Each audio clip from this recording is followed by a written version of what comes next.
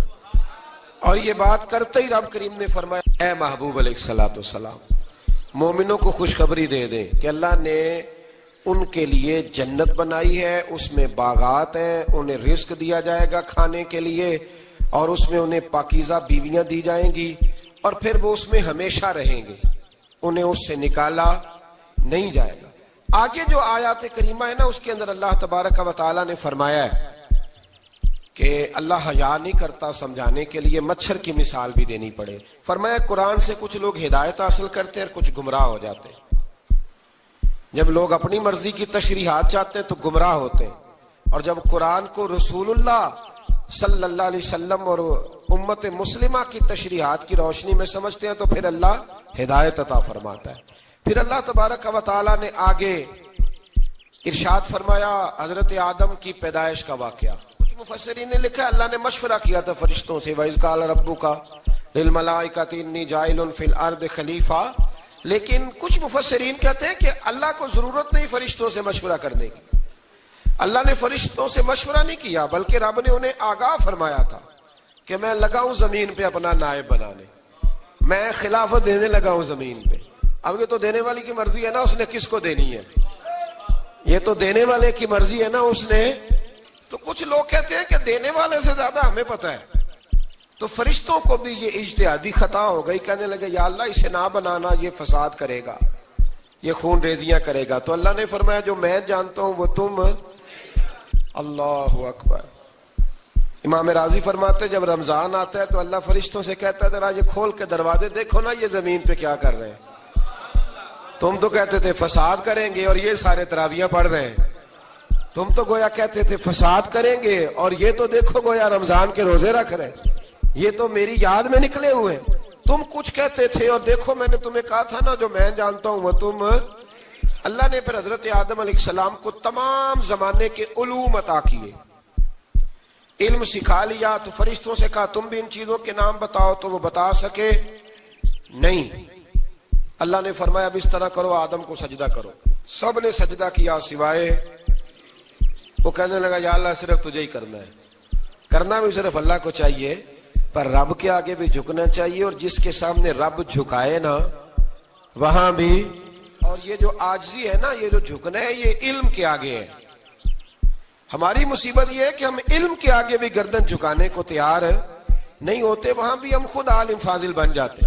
تو فرمایا کہ سب سے کہا سجدہ کرو، سب نے سجدہ کیا سوائے ابلیس کے. تو پھر ہوا کیا وکان من الکافرین، وہ کافروں میں سے ہو گیا. پھر اللہ نے حضرت آدم کو اور جناب حوا کو نا مقام دے دیا جنت میں رہنے کے لیے، اور کہا سارا کچھ کھانا، درخت کے قریب نہ جانا. ابھی آپ کسی سے کہہ دیں تھوڑا سا کہ پیچھے نہ دیکھنا، یعنی اگر میری سمجھ لیں ادب کی وجہ سے کوئی 1.5-2 منٹ یا 6 منٹ نہیں بھی نہ دیکھے گا تو سوچے گا ضرور کہ پتہ نہیں اب پیچھے کیا ہے، مصیبت کیا ہے. یعنی آپ کہہ کے دیکھ لیں کسی کو، پیچھے نہ دیکھنا. فطرت ہے نا انسان کی، وہ جستجو کرتا ہے، کہا اس درخت کے پاس نہ جانا. تو حضرت حوا سلام اللہ علیہ کہتے ہیں دل میں خیال رہتا تھا کہ آخر ہے کیا درخت کے پاس.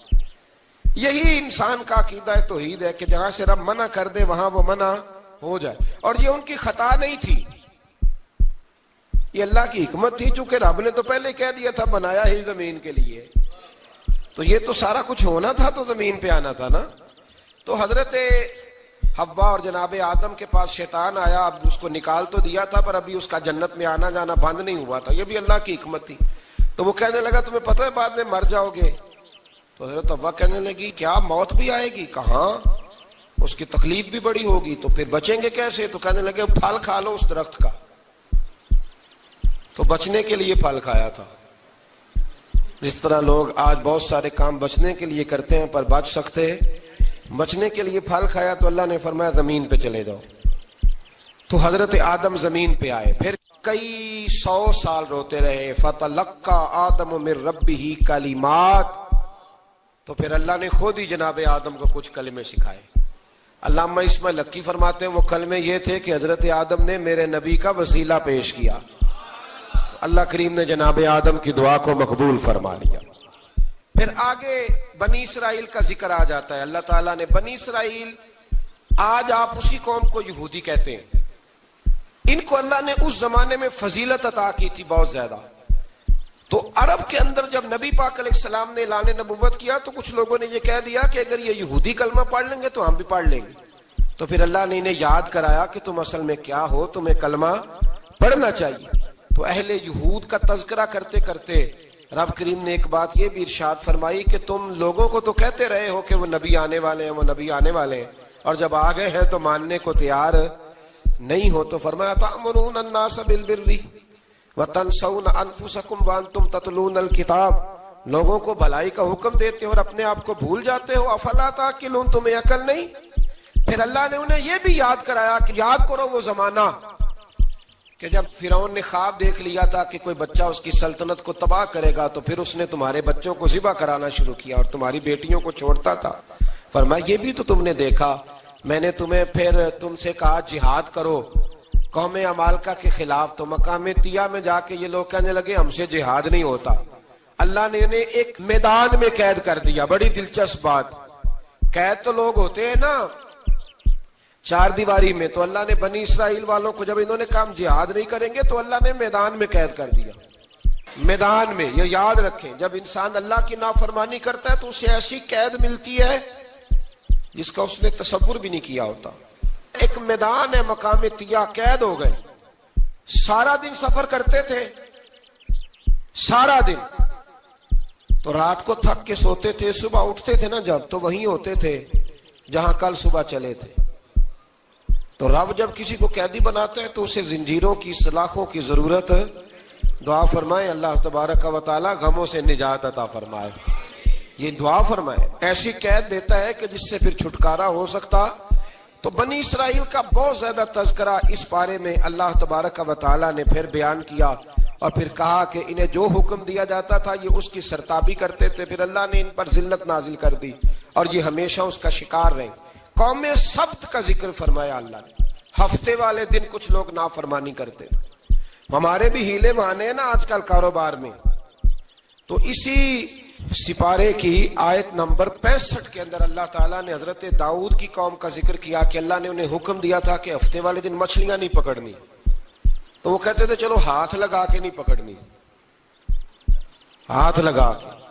وہ ہمارے لوگ ہیلے بہانے تلاش کر لیتے ہیں نا، وہ بڑے جناب انشورنس والا آ گیا، اب وہ بینک والا آ گیا، وہ فلانے صاحب آ گئے، وہ تروڑ مروڑ کے کہانیاں باتیں، اور پھر ہمیں بھی رستے مل جاتے ہیں بچنے کے. مفتی صاحب نے کہہ دیا تھا، ایک مولانا سے میں نے ان کو کہا ہفتے والے دن مچھلیاں نہیں پکڑنی، کہا نہیں پکڑتے، چھوٹے چھوٹے حوض بنا لیے. تو مچھلیاں زیادہ آتی تھی اس دن، یہ بھی اللہ کی قدرت تھی. نماز کے وقت گاہک زیادہ آتے ہیں، یہ اس کی قدرت ہوتی ہے. تو وہ مچھلیاں حوض میں جمع ہو جاتی ہیں. یوں سمجھ لیں کہ جال انہوں نے لگا لیے ہوئے تھے، تو جال میں وہ پھنستی رہتی تھی، حوضوں میں آتی رہتی تھی. ہفتے کو نہیں پکڑتے تھے، اتوار کو پکڑ لیتے تھے. تو پھر اللہ نے انہیں سزا دی. فرمایا تماشے کرتے ہو اللہ کے حکم کے ساتھ. کیا سزا دی؟ فَقُلْنَا لَهُمْ كُونُوا قِرَادَةً خَاسِئِينَ، فرمایا بندر بن جاؤ دھتکارے ہوئے. جو رزق حرام طریقے سے کماتے تھے رب انہیں بندر بنا دیتا تھا. ابھی بھی میں نے دیکھے ہیں بڑے بڑے تاجر پاگلوں جیسی زندگی گزار رہے ہیں. نفسیاتی طور پہ سکون نہیں ہے، کروڑوں روپیہ پڑا ہے. کیوں؟ اس لیے کہ رب کے بتائے ہوئے طریقے کے مطابق تجارت نہیں کرتے. آگے ایک اور دلچسپ بات آ گئی. بنی اسرائیل کے اندر نا ایک شخص نے اپنے چچا کو قتل کر دیا جائیداد کے لیے. یہ دیکھیں کب سے لوگ جائیداد کے لیے قتل کرتے آ رہے ہیں. چچا کو قتل کر دیا، اور قتل کر کے حضرت موسیٰ علیہ السلام کے پاس آئے کہ میرے چچا کو کسی نے قتل کر دیا ہے تو بتائیں کیا کرنا ہے. تو آپ نے فرمایا کہ گائے ذبح کرو اور اس کا ایک ٹکڑا مقتول کو مارو, مرنے والے کو, وہ خود اٹھ کے بتا دے گا مجھے کس نے قتل کیا ہے.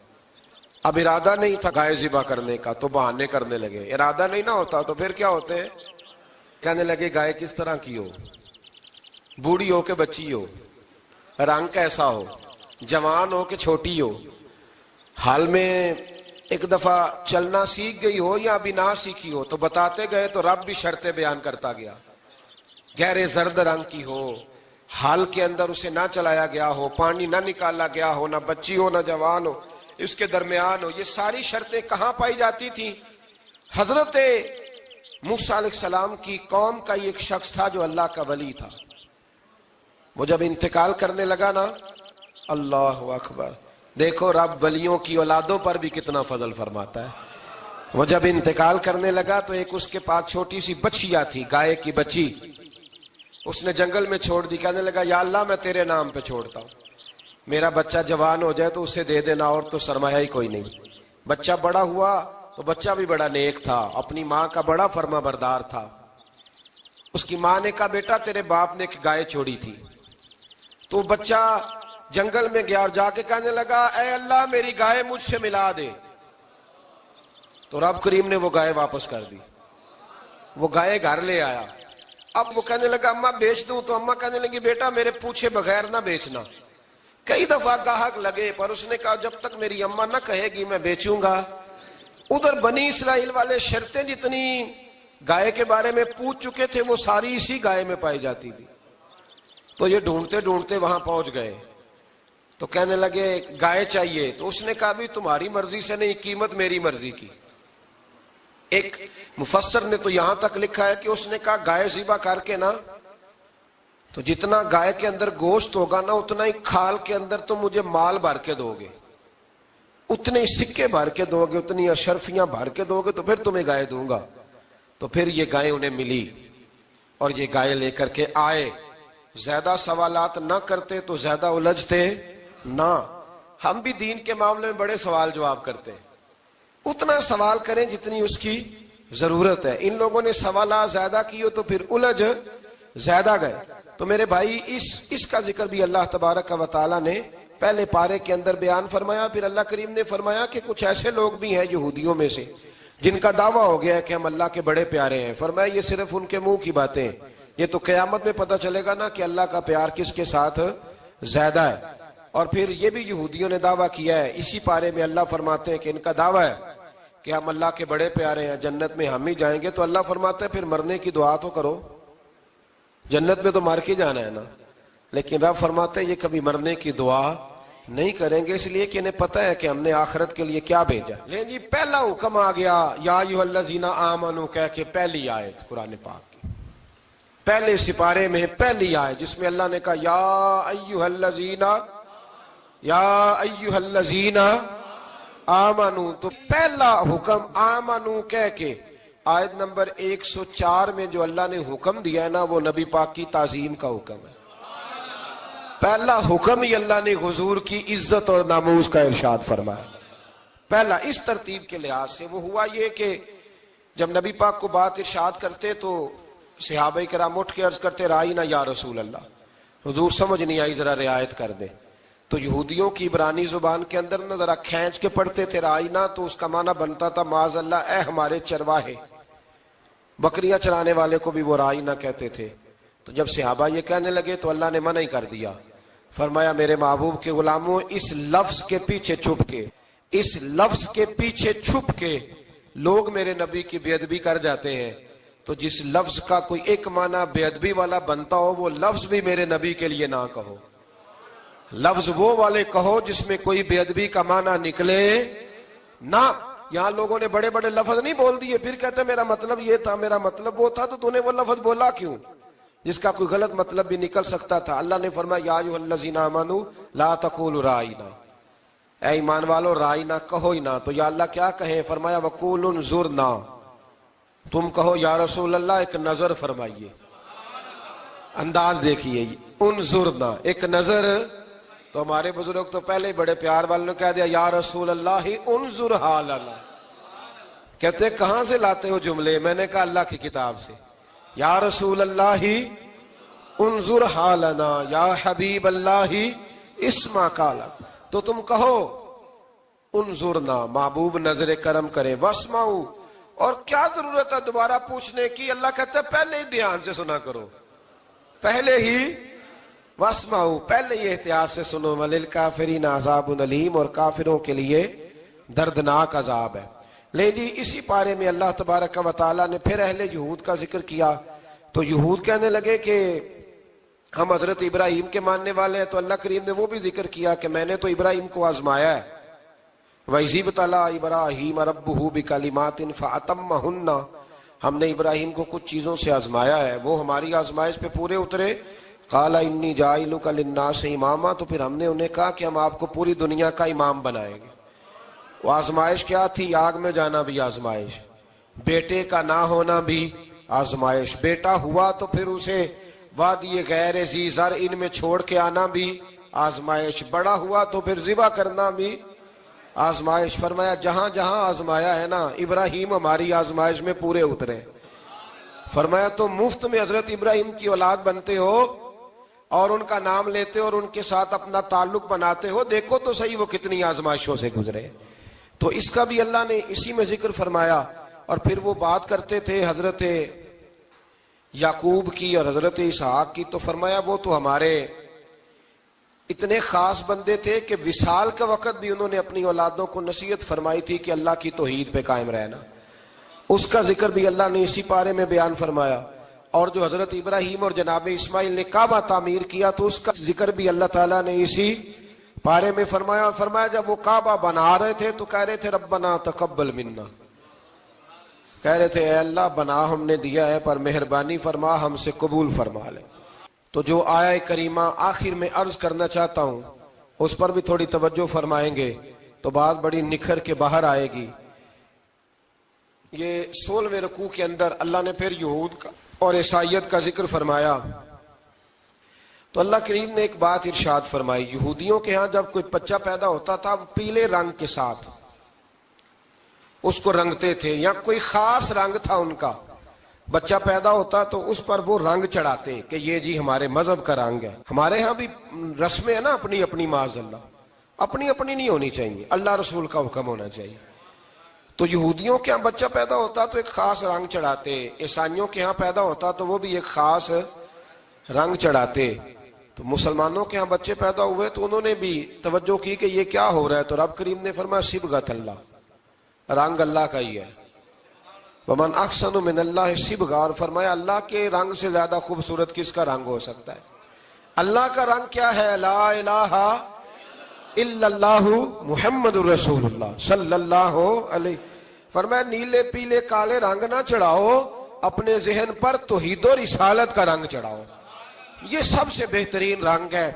اگر تمہارے ذہنوں پر رب رسول کی توحید کا رنگ چڑھ گیا تو یہ وہ والا رنگ ہے، پھر تمہیں کسی اور رنگ کی طرف جانے کی ضرورت نہیں پڑے گی.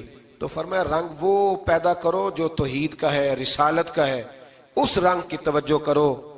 قرآن مجید کے اس پارے میں اللہ کریم نے مختلف باتیں بیان کر کے آخری رکوع میں یہ جو رنگ کا ذکر فرمایا نا، تو یہ لگتا ہے پورے پارے کا خلاصہ ہے کہ رب کریم نے فرمایا اصل بات یہ ہے کہ تمہاری سوچوں پہ رب رسول کی توحید و رسالت کا رنگ ہونا چاہیے. ہر وقت